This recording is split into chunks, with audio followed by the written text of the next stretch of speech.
وبرکاتہ۔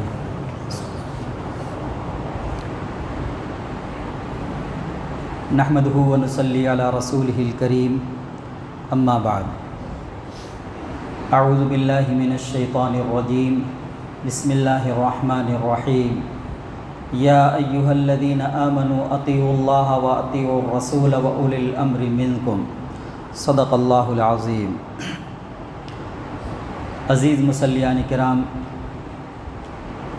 ادھر مسلسل 2-3 جمعہ سے آپ حضرات نے وقف کے متعلق خطبات یہاں پر سماعت فرمائے ہیں، جس سے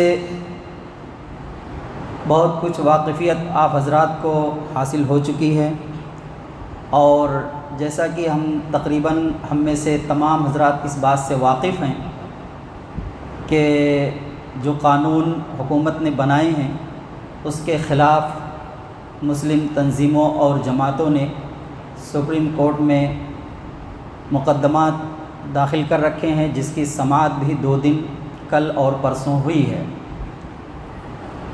ہم میں سے جو لوگ دلچسپی رکھنے والے ہیں وہ اس بات سے بھی واقف ہیں کہ ابھی تک جو کچھ فیصلے عدالت کی طرف سے آئے ہیں وہ الحمدللہ مسلم تنظیموں اور جماعتوں کے حق میں ہی ہیں، لیکن ہمیں اس بات سے آگاہ رہنا چاہیے کہ جس وقت بابری مسجد کے متعلق فیصلے ہو رہے تھے اور خبریں آ رہی تھیں، لوگ ٹی وی پر بیٹھ کر سن رہے تھے اور دیکھ رہے تھے، وہ شروع میں بالکل خوش ہو رہے تھے کہ ایسا لگتا ہے کہ اب تو بابری مسجد کے حق میں ہی فیصلہ ہو جائے گا، لیکن ہوتے ہوتے ہوتے آخر میں کیا ہوا تھا ہم اور سب لوگ اس بات سے واقف ہیں۔ تو ابھی تک جو ابتدائی طور پر فیصلے آئے ہیں وہ الحمدللہ مسلم جماعتوں اور تنظیموں کے حق میں ہیں، لیکن اس کا مطلب یہ نہیں ہے کہ اب ہم اور آپ بالکل مطمئن ہو کر بیٹھ رہے ہیں، بلکہ مسلم پرسنل لا بورڈ نے جو ہدایات ہمارے لیے اگلی جاری کی ہیں اس کو جاننا اور اس پر عمل کرنا ہمارے لیے بہت ضروری ہے۔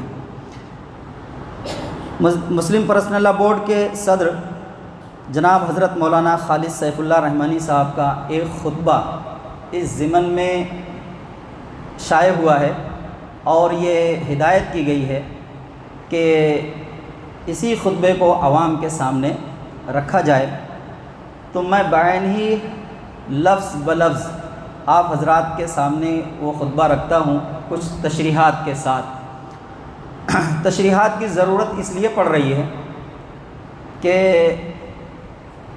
جو زبان ہماری تہذیب و ثقافت کا ذریعہ تھی، سبب تھی، آج ہم اس سے دور ہوتے جا رہے ہیں، اس لیے اور جو ہدایات آ رہی ہیں وہ اسی زبان میں آ رہی ہیں، جس کو ہم کہتے تو ضرور ہیں کہ یہ ہماری اردو ہماری مادری زبان ہے، لیکن ہم اور ہمارے بچے اس سے کتنا دور ہو رہے ہیں ہمیں اس کا پوری طرح سے اندازہ ہے۔ کسی زبان کو تہذیب اور ثقافت میں تبدیل ہونے کے لیے صدیاں لگتی ہیں، تب جا کر وہ زبان ہماری تہذیب کا گہوارہ بن پاتی ہے۔ اب آج ہمارے بچے اگر اس سے دور ہو رہے ہیں تو یہ سمجھ لیں کہ ہم اپنی تہذیب سے دور ہوتے جا رہے ہیں، جبکہ اس کا سیکھنا اور جاننا کوئی مشکل کام نہیں ہے، کیونکہ یہ ہماری مادری زبان ہے۔ ابھی پچھلے دنوں غالباً منگل یا بدھ کے دن میں یہاں پر بیٹھ کر ہمارے مکتب کے بچوں کا امتحان لے رہا تھا، جس میں 24 بچوں کا امتحان ہم نے لیا، اور ہر بچے سے تقریباً ہم نے یہ پوچھا کہ کس زبان میں تعلیم حاصل کر رہے ہو؟ صرف ایک بچی مجھے ملی ہے جس نے یہ کہا کہ اردو زبان سے تعلیم حاصل کر رہی ہوں۔ تو یہ ہمارے لیے ایک لمحہ فکریہ بھی ہے۔ بہرحال زمانے کی ضرورت ہے، شاید اس لیے جو ہے لوگ اس کی طرف جا رہے ہیں، لیکن چونکہ ہماری تہذیب اس سے جڑی ہوئی ہے تو ہمیں اپنے بچوں کو اس سے ناواقف رکھنا بھی بہت یہ ہمارے لیے مشکل کام ہے، مطلب ہمیں ایسا نہیں کرنا چاہیے۔ اور مشکل اس لیے نہیں ہے کہ یہ ہماری مادری زبان ہے، ہمارے گھر میں بولی جاتی ہے، ہم اس کو اسی زبان میں ہم اپنے گھروں میں بات چیت کرتے ہیں، تو اس کا سیکھنا ہمارے لیے مشکل نہیں ہے۔ ہاں، خوش آئین بات یہ ہے کہ اسی مکتب میں اصل میں پوچھنے کی بچوں سے مجھے ضرورت اس لیے پڑ رہی تھی کہ بچے جو ہے جو دینیات ہے، سچا دین، اس کو اردو میں پڑھ رہے تھے، اور ایک قاعدہ بھی اردو میں پڑھایا جاتا ہے، وہ بھی اردو میں سنا رہے تھے۔ تو کچھ بچے جو ہے بہت اچھی طرح سے جو ہے وہ اردو پڑھ رہے تھے، تو مجھے اس بات میں شبہ ہو رہا تھا کہ شاید یہ اردو میڈیم سے تعلیم حاصل کر رہے ہیں، جس کی وجہ سے یہ اتنی روانی کے ساتھ اردو پڑھ لے رہے ہیں۔ تو اس لیے ہم ان سے پوچھتے تھے، اور صرف ایک بچی مجھے ایسی ملی تھی جو اردو میڈیم سے تعلیم حاصل کر رہی تھی۔ تو اس کا مطلب یہ ہے کہ اگر بچوں کو پڑھایا جائے تو بہت آسانی سے وہ اردو سیکھ سکتے ہیں۔ تو یہ تمہیدی باتیں جو ہم نے کی ہیں وہ اس لیے کی ہیں اردو کے متعلق، جو ہدایات وقف بورڈ کی طرف سے یا مسلم پرسنل لا بورڈ کی طرف سے یا ہمارے علماء کرام کی طرف سے آ رہی ہیں، وہ عموماً اردو زبان میں ہیں، جس سے ہمارا نوجوان ناواقف ہے، پڑھنا نہیں چاہتا ہے اس کو، اور وہ نہیں جان پاتے ہیں کہ اگلی ہدایت کیا ہے۔ تو بین ہی میں وہی الفاظ آپ حضرات کے سامنے رکھتا ہوں کچھ تشریحات کے ساتھ۔ حضرت نے ایک شعر سے جو ہے اس خطبے کی شروعات کی ہے کہ بگڑتی ہے جس وقت ظالم کی نیت، بگڑتی ہے جس وقت ظالم کی نیت، نہیں کام آتی دلیل اور حجت۔ جب ظالم ظلم پر آمادہ ہو جاتا ہے تو آپ اس کے سامنے 1000 دلیلیں دیجئے، 1000 وکلا کو کھڑا کر لیجئے، وہ کچھ بھی سننے کے لیے وہ تیار نہیں ہوتا ہے۔ اس وقت ہمارے ملک کی فرقہ پرست حکومت کی یہی صورتحال ہے، مسلمانوں کو تکلیف پہنچانا، اس کی شناخت پر حملہ کرنا اور ان کو دبا کر رکھنا، یہ اس حکومت کی خصوصی پالیسی ہے۔ یہ صورت ایسا نہیں ہے کہ یکایک آ گئی یا جیسے ہی یہ حکومت آئی ہمارے اوپر آتے ہی اس نے یہ صورتحال مسلط کر دی، نہیں، بلکہ 2014 سے پہلے بھی یہی کچھ صورتحال تھی، رفتار تھوڑا دھیمی تھی، اس لیے ہم اس کو محسوس نہیں کر پا رہے تھے۔ یہ حکومت آتے ہی رفتار بڑھ گئی ہے، اس لیے ہم لوگ محسوس کر رہے ہیں، اور آئے دن جو ہے ہمیں احتجاج کے لیے سڑکوں پر اپنے گھروں سے باہر نکلنا پڑتا ہے۔ تو یہاں ایک مثال دی ہے حضرت نے کہ سیاں بہن کوتوال تو اب ڈر کاہے کا، یعنی مجرم قسم کے لوگ خود محافظ بن جائیں تو اب مجرموں کو کس بات کا ڈر ہے، کیونکہ وہ ان کا تانا بانا تو وہیں سے جڑا ہوا ہے۔ چنانچہ اسی جذبہ منافرت کے تحت 3 طلاق کا قانون لایا گیا، CAA لایا گیا، بعض ریاستوں میں یونیفارم سول کوڈ نافذ کر دیا گیا، اور بعض ریاستوں میں جہاں پر ان کی حکومتیں ہیں وہاں کوشش کی جا رہی ہے۔ مرکز میں بھی اس کی کوشش کی گئی، اور ابھی بھی اس کا خطرہ پورے طور پر ٹلا نہیں ہے۔ مساجد و مدارس پر ہونے والے حملے بھی اسی کا حصہ ہیں، اور اسی کی بدترین شکل قانون وقف 2025 ہے۔ آپ کوئی بھی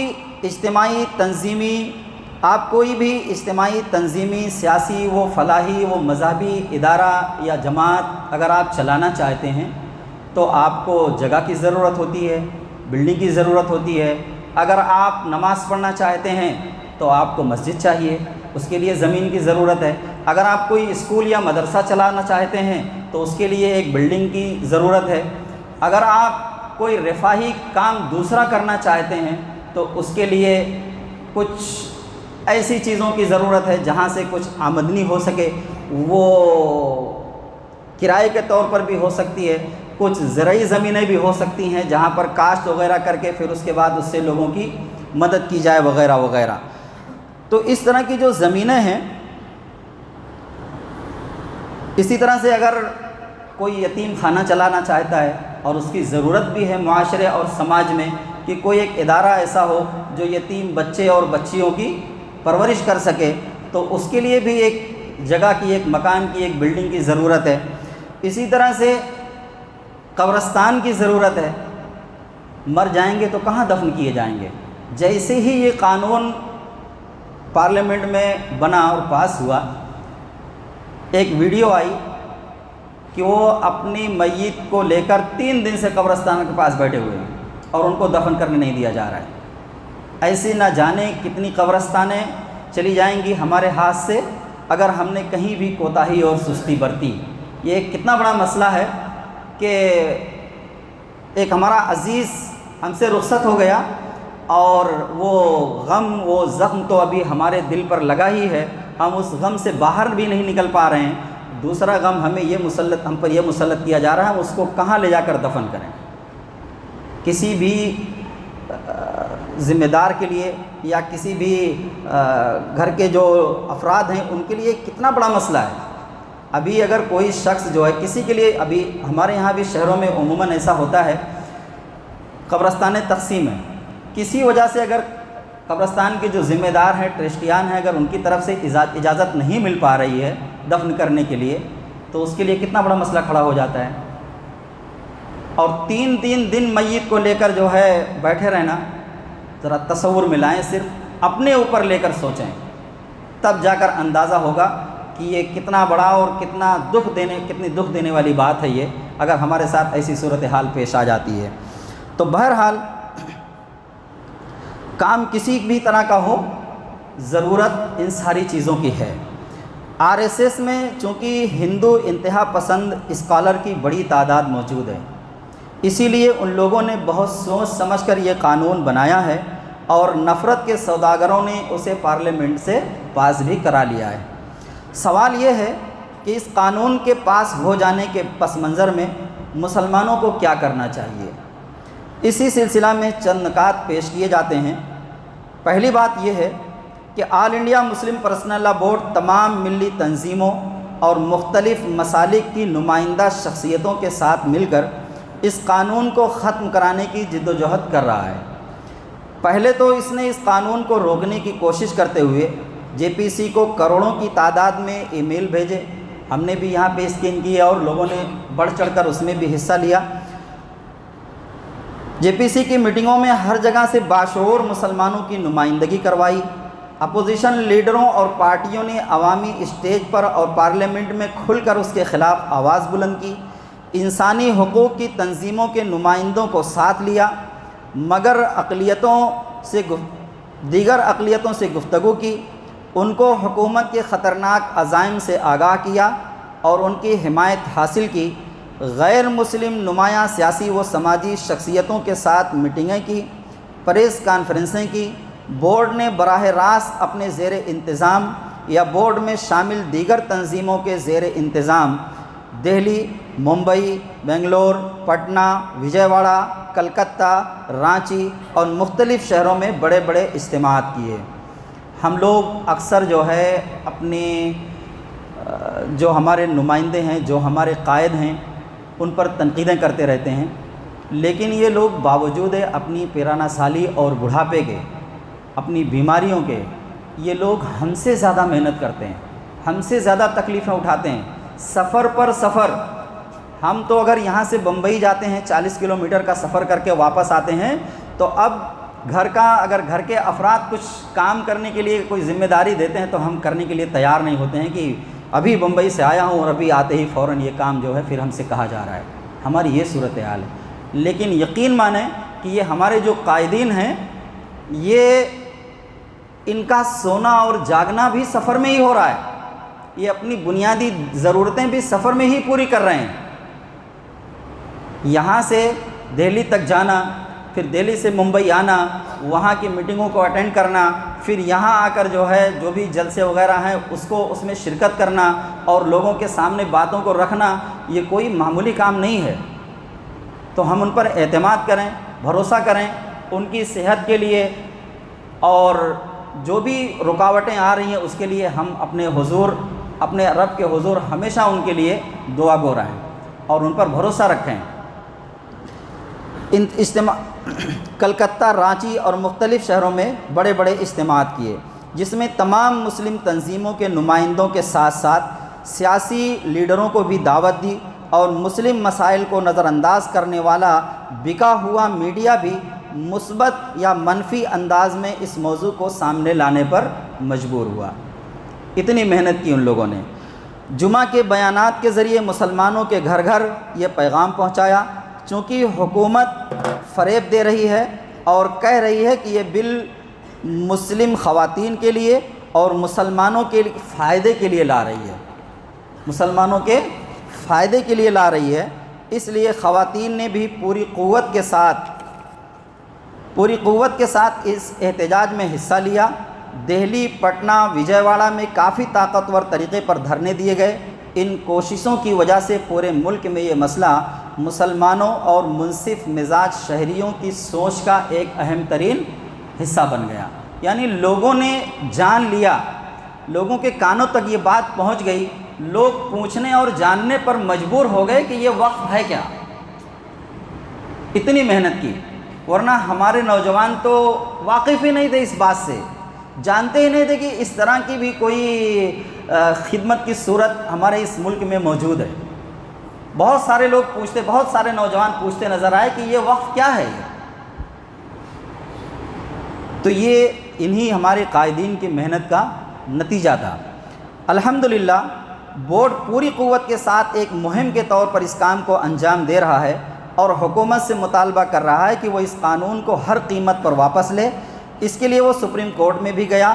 احتجاج کا ایک تفصیلی پروگرام بنایا گیا ہے اور تمام مسلمانوں سے اس میں شرکت کی اپیل کی گئی ہے۔ لمحہ بلمحہ وہ بورڈ نے طے کیا ہے کہ اس ہفتے کیا کرنا ہے، پھر اگلے 10 دن کیا کرنا ہے، پھر اگلے 10 دن کیا کرنا ہے۔ جیسے جیسے ہدایات آئیں گی وہ یہاں سے آپ حضرات تک پہنچائی جائیں گی۔ آپ جو ہے اپنی تمام مصروفیات میں سے وقت نکال کر بورڈ کی اس آواز پر ضرور لبیک کہیے گا، ورنہ پھر پچھتانے کے سوا اور کوئی دوسری چیز ہاتھ آنے والی نہیں ہے۔ ساری چیزوں کو چھوڑ دیجئے، ذرا تصور میں صرف ایک بات لائیے کہ آج ہمارا کوئی عزیز جو ہے اس دنیا سے رخصت ہو گیا ہے اور ہم اس کا جنازہ لیے قبرستان کے گیٹ پر بیٹھے ہوئے ہیں اور ہمیں دفن نہیں کرنے دیا جا رہا ہے۔ صرف اسی ایک بات کو تصور میں لائیں۔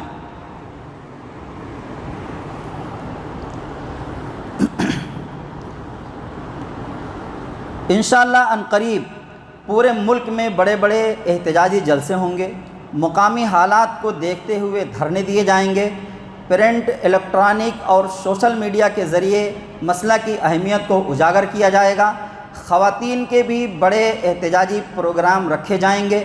غیر مسلم دانشوروں اور قائدین کے ساتھ میٹنگیں رکھی جائیں گی۔ ملک کے بڑے بڑے شہروں میں پریس کانفرنسیں کی جائیں گی۔ غرض کی جمہوری طریقے پر اس قانون کو مسترد کرنے کے لیے جتنے طریقے ہو سکتے ہیں ان سب کو اختیار کیا جائے گا۔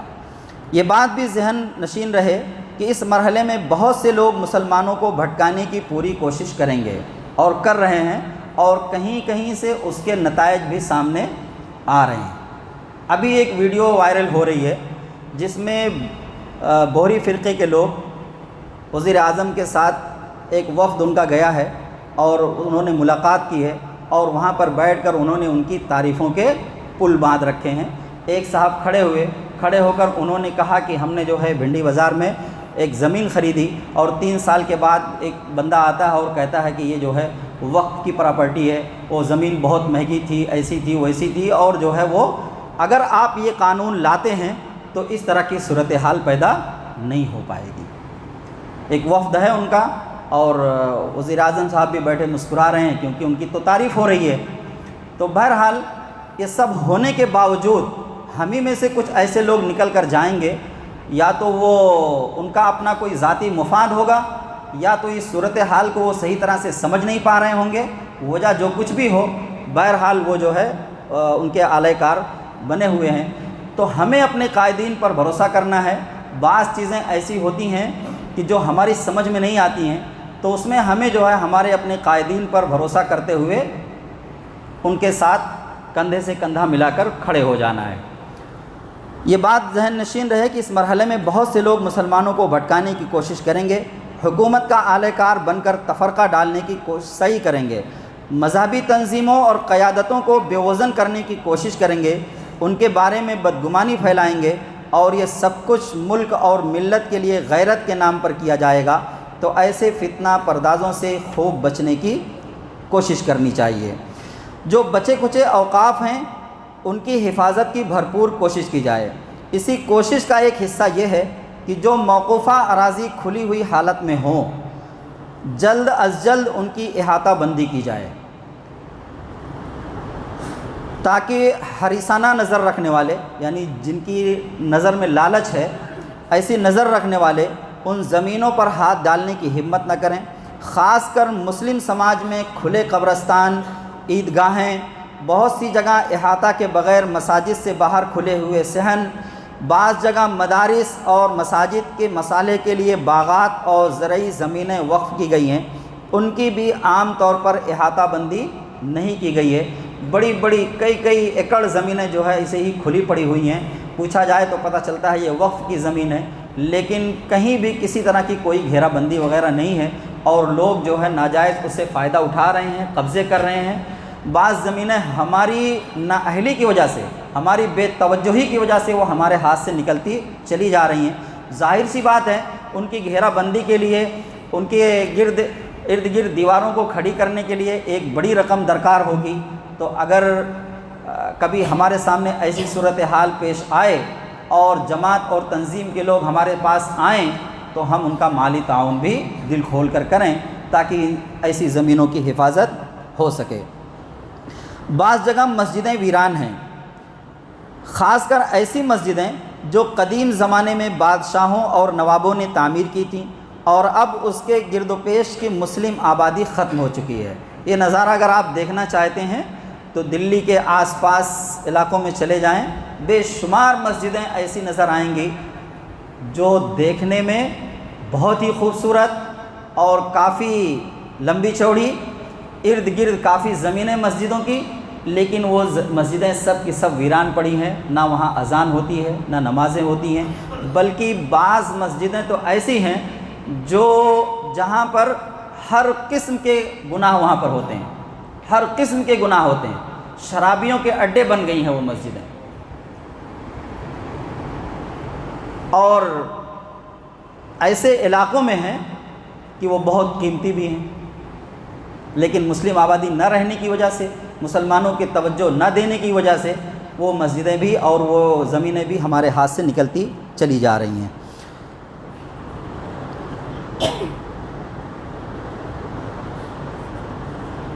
ان سب کی احاطہ بندی ضروری ہے۔ جو جگہیں ویران پڑی ہوئی ہیں، علماء اور ارباب افتاء کے مشورے سے دینی و ملی ضرورتوں کے لیے ان کی استعمال کی تدابیر پر غور کرنا اور عمل میں لانا چاہیے، کیونکہ جو جگہ استعمال میں رہتی ہے اس کی حفاظت آسان ہوتی ہے، اور جو جگہ ویران ہو جاتی ہے ان کی حفاظت مشکل ہوتی ہے۔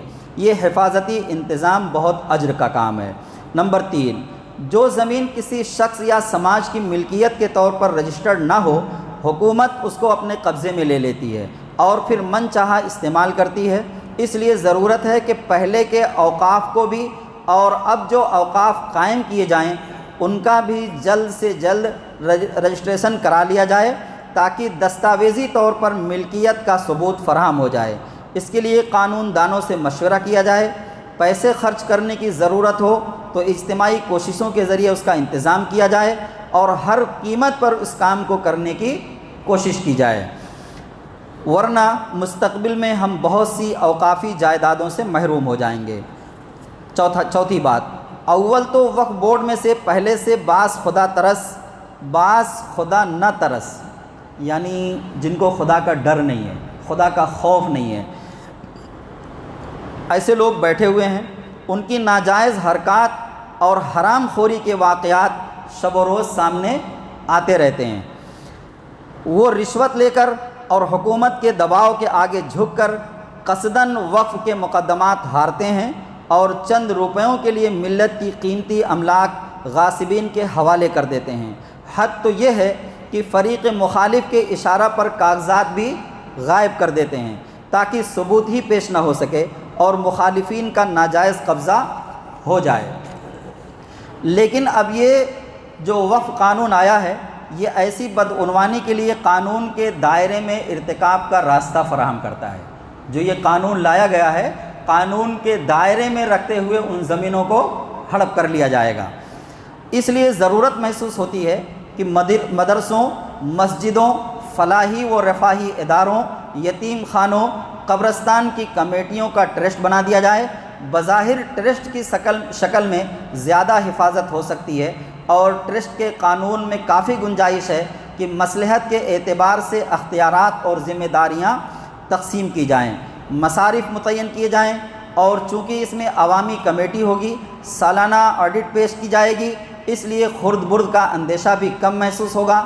بہرحال اس سلسلے میں قانون دانوں سے مشورہ کرنا چاہیے، اور جو مفید صورت ہو سکتی ہے اس پر عمل کرنا چاہیے۔ پانچویں بات، اللہ تعالیٰ کا نظام یہ ہے کہ جب کوئی گروہ اللہ کے حکم کو توڑتا ہے، یہ ہمارے اور آپ کے لیے، سب کے لیے بہت ہی اہم پوائنٹ ہے، اس کو ہم دھیان سے سنیں اور عمل میں لانے کی کوشش کریں۔ اللہ تعالیٰ کا نظام یہ ہے کہ جب کوئی گروہ اللہ کے حکم کو توڑتا ہے اور اس کی نعمت کی ناقدری کرتا ہے، تب اللہ کی طرف سے اس کی پکڑ ہوتی ہے اور وہ نعمت چھین لی جاتی ہے۔ ذرا ہم اور آپ دھیان دیں، غور کریں، آج کے 4 سال 5 سال پیچھے جائیں، یہی مسجد تھی، یہی جگہ تھی، لیکن یہ بند تھی، نہیں آ سکتے تھے، ہم اس مسجد میں داخل نہیں ہو سکتے تھے۔ ہم نے انہی آنکھوں سے ایسے لوگوں کو دیکھا ہے جو مسجد کے دروازے تک آتے تھے اور روتے ہوئے یہاں سے واپس جاتے تھے۔ مسجد کے دروازے تک آتے تھے، آنسو بہاتے ہوئے یہاں سے واپس جاتے تھے، کیونکہ دروازہ بند رہتا تھا۔ وہ لاک ڈاؤن تو ہم نے سب نے دیکھا ہے اور سب کو یاد بھی ہے۔ تو ابھی اللہ تبارک تعالیٰ نے اس وقت یہ گنجائش رکھی ہوئی تھی کہ یہ وقتی پابندی لگی ہوئی ہے، یہ ختم ہو جائے گی، یہ جو بیماری پھیلی ہوئی ہے یہ جیسے ہی دور ہوئی ہم دوبارہ اللہ کے گھر میں آ جائیں گے۔ لیکن کیا وہ بیماری اپنی مرضی سے آ گئی تھی؟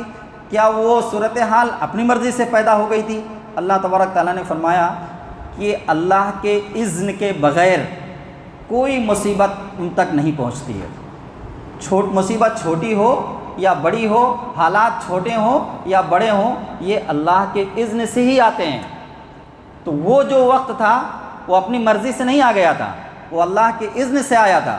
اور آج یہ جو صورتحال پیدا ہوئی ہے کہ آج تو پوری طرح سے اس پر تالا لگا دینے کی کوشش کی جا رہی ہے کہ ہم کبھی اس مسجد پر اپنا حق ہی نہ جتا سکیں، یہ کوشش ہو رہی ہے۔ تو یہ کیوں ہو رہی ہے؟ کیا یہ حالات اپنی مرضی سے آ رہے ہیں؟ نہیں، اس میں ہماری کمی اور کوتاہی ہے۔ یہ مسجد بنائی جا رہی ہے کس لیے؟ تاکہ ہم آ کر اللہ کی عبادت کریں۔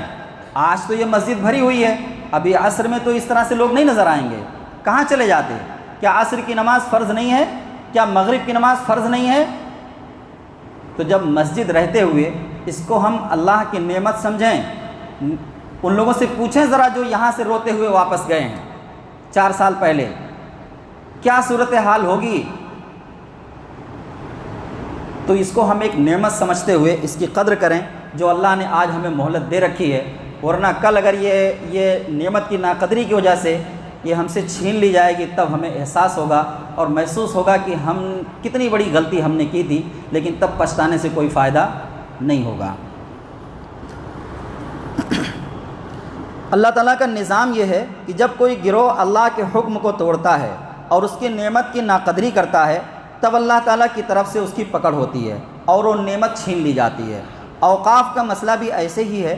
حکومت نے جس قدر اوقاف پر قبضہ کیا ہے، شاید مسلمانوں کے ناجائز طریقہ پر قبضہ کیے ہوئے اوقاف اس سے کم نہ ہوں۔ یعنی جتنی زمینیں حکومت نے قبضہ کی ہیں، خود مسلمانوں نے اس سے زائد زمینیں اوقاف کی قبضہ کر رکھی ہیں۔ حکومت نے جس قدر اوقاف پر قبضہ کیا ہے، شاید مسلمانوں کے ناجائز طریقہ پر قبضہ کیے ہوئے اوقاف اس سے کم نہ ہوں۔ بعض لوگوں نے تو اوقاف پر مکمل قبضہ کر لیا ہے اور اپنی ملکیت کی طرح اس میں تصرف کرتے ہیں، اور بعض جگہ اوقاف کی زمین کرایہ پر لی ہے جس کا کرایہ 50,000 ہونا چاہیے، جس کا بعض اوقاف کی زمینیں ایسی قیمتی ہیں کہ ہم اور آپ تصور بھی نہیں کر سکتے۔ 50 1 لاکھ روپیہ اس کا کرایہ آ سکتا ہے، لیکن کرایہ وقف بورڈ میں جاتا کتنا ہے؟ 100-200 روپیہ۔ کچھ بے غیرت تو ایسے ہیں جو ان زمینوں کو اوقاف سے لے کر کرائے پر چلا رہے ہیں، خود 25,000 روپیہ، 30,000 روپیہ، 50,000 روپیہ مہینہ کرایہ لیتے ہیں اور وقف بورڈ میں وہ جمع کرتے ہیں 100، 200، 250، 400، 500 روپیہ۔ یہ غیرت کہاں چلی گئی ہماری آخر؟ شرم نہیں آتی ہمیں؟ کیا اللہ کے حضور کھڑے ہو کر جواب نہیں دینا ہے ہم کو؟ کیا یہ دنیا میں ہی مر کر یہیں ختم ہو جانا ہے، یہیں گل سڑ کے ختم ہو جانا ہے؟ اللہ کے حضور نہیں کھڑے ہونا ہے؟ یہ بے غیرت کون لوگ ہیں؟ یہ وہ لوگ ہیں جو اپنے آپ کو مسلمان کہتے ہیں۔ تو یہ اللہ کی نعمت جو اللہ نے ہمیں دی ہوئی ہے، جب اس طرح سے ہم اس میں خرد برد کریں گے، خیانت کریں گے، اللہ کی ملی ہوئی نعمت کی ناقدری کریں گے، تو پھر یہ ہم سے چھینی نہیں جائے گی۔ کیا ہم اللہ کے رشتہ دار ہیں؟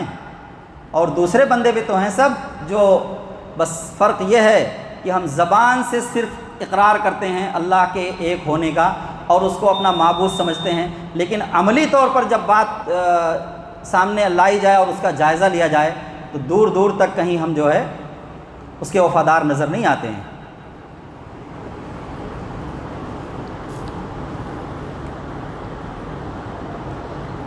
شاید اب آگے حضرت لکھتے ہیں کہ شاید اوقافی املاک کے ساتھ روا رکھا جانے والا یہی جرم ہے جس کی سزا موجودہ قانون کے ذریعے ہمیں مل رہی ہے۔ اب یہ موجودہ حکومت نے جتنے قانون بنائے ہیں، چاہے وہ طلاق کے قانون ہوں یا ابھی جو وقف کا قانون آ رہا ہے، طلاق کے متعلق بھی لے لیں، 3 طلاق ایک مجلس میں دینے کا اختیار کس نے دیا ہے؟ قرآن تو کہتا ہے کہ 1 طلاق دی جائے اور 1 مہینے کا انتظار کیا جائے۔ 1 طلاق دی جائے اور کتنے مہینے کا انتظار کیا جائے؟ 1 مہینے کا انتظار کیا جائے۔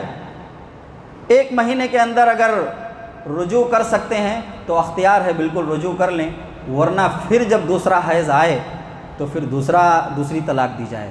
اس طرح 3 طلاق کو 3 مہینے میں جو ہے قرآن دیتا ہے کہ یہ اختیار کو 3 مہینے میں استعمال کیا جائے۔ ہم 30 سیکنڈ نہیں لگاتے اس کو اختیار کرنے میں، تو کیا یہ مار نہیں پڑے گی اللہ کی طرف سے ہمارے اوپر؟ اور اتنا ہی نہیں، وہ 3 طلاق کو جو 3 مہینے میں استعمال کرنے کے لیے کہا ہے، ساتھ ہی یہ حکم بھی قرآن دے رہا ہے کہ اگر آپ نے 1 طلاق دی ہے تو ابھی اپنے گھر سے اپنی بیوی کو آپ باہر نہیں نکال سکتے، الا یہ کہ وہ کسی صریح جرم کا اس نے انتخاب کیا ہے، کہیں جا کر اس نے منہ کالا کر لیا ہے یا اور کوئی اس طرح کا بدترین گناہ کیا ہے۔ اگر ایسا کوئی جرم اس کا نہیں ہے تو 1 طلاق دینے کے بعد بھی اس کو اپنے گھر سے نہیں نکال سکتے ہیں، عورت اسی گھر میں رہے گی۔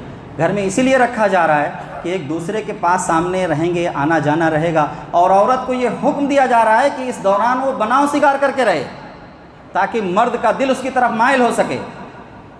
یہ سب کچھ ہم نے پشے پوش ڈال دیا، اللہ کے حکم کو دیواروں پر مار دیا، تو پھر اللہ کی طرف سے تو پکڑ آنی ہی آنی ہے۔ ایسے ہی ہم نے اوقاف کے ساتھ معاملہ کیا ہے کہ جائیدادیں پڑی ہوئی ہیں، ہم دیکھ رہے ہیں اپنے پیروں تلے اس کو روند رہے ہیں، لیکن کبھی اس سے فائدہ اٹھانے کی اجتماعی طور پر کوشش نہیں کرتے کہ کوئی ایسا لاہی عمل تیار کیا جائے، کوئی ایسا لے کر ہم اپنی جماعتوں کو، اپنی تنظیموں کو بیٹھیں کہ یہ زمین خالی پڑی ہوئی ہے، کچھ ایسا کریں کہ یہ قوم کے بچوں کے لیے استعمال ہو سکے، ایک اچھا سا اسکول بنا لیں، ایک اچھا سا دواخانہ بنا لیں، وغیرہ وغیرہ۔ کچھ نہیں، اپنے کام میں مست پڑے ہوئے ہیں، جس کا دل چاہتا ہے وہ قبضہ کر رہا ہے، جہاں چاہتا ہے وہاں استعمال کرتا ہے۔ وہ حق کس کا ہے؟ زمین کس کی ہے؟ ہم کیا کہتے ہیں؟ وہ اللہ کا حق ہے۔ کس کا حق ہے؟ اللہ کا حق ہے۔ ایک چھوٹا سا ایک ٹکڑا زمین کا جو ہمارا اپنا ہوتا ہے، اس کے لیے ہم تو بڑے فکر مند ہیں کہ وہاں کہیں 1 انچ زمین کوئی ہماری نہ لینے پائے، لیکن اللہ تبارک تعالیٰ کی کئی ایکڑ زمین پڑی ہوئی ہے اور ہم اس کو اپنے پیرے تلے روند رہے ہیں، اللہ کی مخلوق کے لیے کچھ بھی کرنے کے لیے تیار نہیں ہیں۔ تو کب تک مہلت ملے گی یہ ہمیں اللہ کی طرف سے؟ سوچیں ذرا۔ تو جب اللہ تبارک تعالیٰ کی ملی ہوئی نعمت کی ہم ناقدری کریں گے تو صورتحال یہی ہوگی جو آج ہمارے سامنے ہے۔ دوستو، بہرحال یہ بہت نازک وقت ہے، حسن تدبیر کے ساتھ اور گہری فکر ہمارے لیے ضروری ہے، اور جرات و ہمت کا ہم مظاہرہ کرتے ہوئے اعتدال اور توازن کا دامن بھی اپنے ہاتھ سے نہیں چھوڑیں گے۔ جیسا وقف بورڈ کی طرف سے ہمیں ہدایات ملیں گی ویسا انشاءاللہ ہم عمل کرنے کی کوشش کریں گے۔ حالات اس سے بھی مشکل آئیں گے مسلمانوں پر، اور آئے بھی ہیں۔ ہمیں ہر حال میں جو ہے ثابت قدمی کے ساتھ کھڑے رہنا ہے، ہوش مندی کے ساتھ ہر آنے والے حالات کا انشاءاللہ ہم مقابلہ کریں گے اور آگے بڑھنے کی کوشش کریں گے۔ اللہ تبارک تعالیٰ سے دعا ہے کہ اللہ ہمیں عمل کی توفیق عطا فرمائے۔ وآخر دعوانا الحمد للہ رب العالمین۔